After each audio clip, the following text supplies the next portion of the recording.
What is up, everyone? I'm Scratch. Welcome to another Etheria restart video. Guys, we're gonna have a brand new event coming to the game, and from my point of view is one of the best events in any games, okay? Because this gives you literally the opportunity to put your hand on the most god roll piece of gear. And I'm a perfectionist and I love the idea of having this type of events. Now, this is the second game where I'm actually encountering this type of an event. Before we dive into it, I do want to give a massive shout out to Etheria Restart for sponsoring the video. If you want to try out the game, click on the link in the description down below. So they've made an announcement, guys, to kind of like let us know when the event is coming on. So dear hyperlinkers, during the module forge event, hyperlinkers can use energy shards in the workshop to craft one basic module and one core module.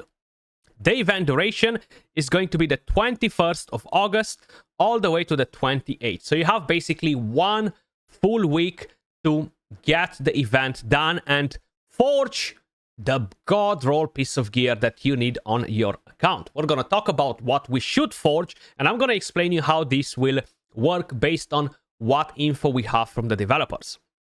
So basically, this will be an event that will be at least once a month. I feel like this is so freaking huge to have it not one time and forget about it, have it every single month. Like, yes, this month I'm gonna go and do Swift Rush, next month I'm gonna do Bloodbath, then I'm gonna do Bulwark, then I'm gonna do whatever the heck I need on my account and get the perfect rolls. Yes, it's not gonna be something that you're gonna snap your fingers and you're gonna have instantly on all of your characters, because it's a event that comes back every 1 month, but is amazing because that will reduce our dependence of constantly farming the dungeons for that perfect piece of gear. And because we have this, we can actually prioritize farming shells even more now. Okay, now I'm not saying that this will enable you to basically build 50 characters straight off the back, because I know eventually that's kind of like what we need to do. Even for PvP, especially if you're really into live arena, you're going to want to have as many characters built as possible so you don't have to swap gear around. But eventually, we will get there. This is still a young game, we can say so. Like, well, we have 2 months and a bit in or something like that, right? You will need to defeat threshold enemies to earn more energy shards and forge your favorite powerful modules. So, that means one thing. At the moment, we don't really farm the threshold, okay?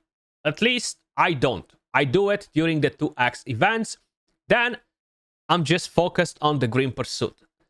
It might be because I am so freaking unlucky. I actually had a funny comment the other day saying like, your Lillian would be much better if you wouldn't use a Timu count on your character. And yeah, I couldn't agree more. I would love the game to give me a freaking perfect White Fang shell.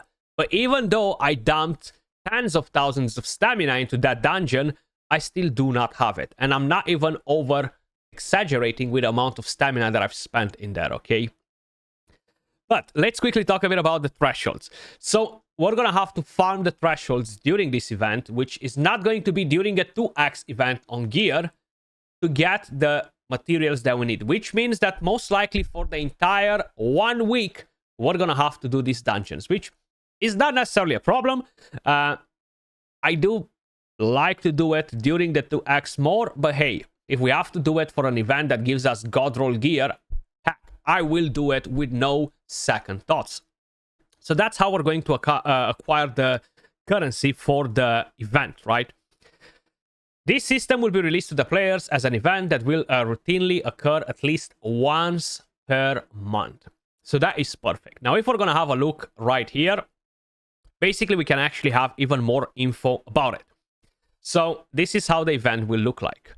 You select the piece, you select the gear set that you actually want to craft, you select the main stat, you proceed to the next step where you're going to be able to pick your substats, okay? Now, as you guys can probably notice, you pick your substats, but then you have one of them that you can lock. Maybe you can lock multiple ones based on what we're seeing right here, and then put in the rolls into that stat.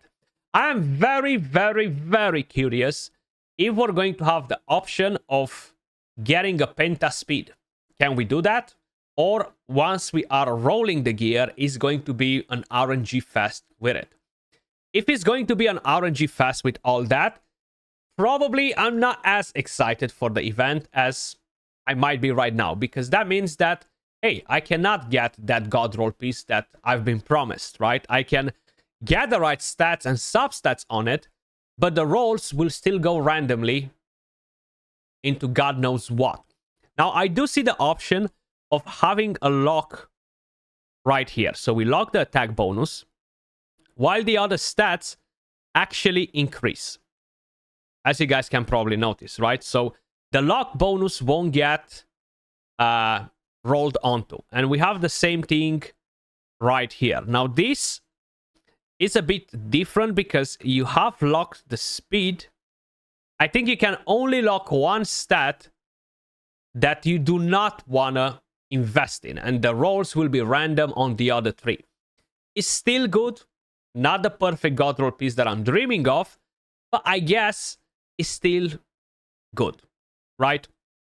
You can lock one of the stats that you don't really care of and pray for that penta speed or penta crit or whatever the heck you guys might want to get out of it, right?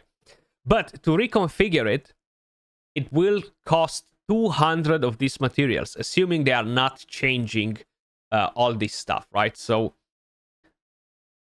I'm not sure how many you can acquire. That's going to be very important too, because if we're not able to acquire lots of it in order to enable us to reconfigure it as many times as we need to, it might not necessarily be very, very interesting as an event. So it all depends of these little things. How restricted we're going to be in terms of how many reconfigurations we have, how restricted we're going to be in the re-rolling. But from what I'm seeing, you can literally only lock one of the 4 substats, and the rolls most likely will be random on the other ones when you basically refine it. But you do have the option to overwrite or abandon.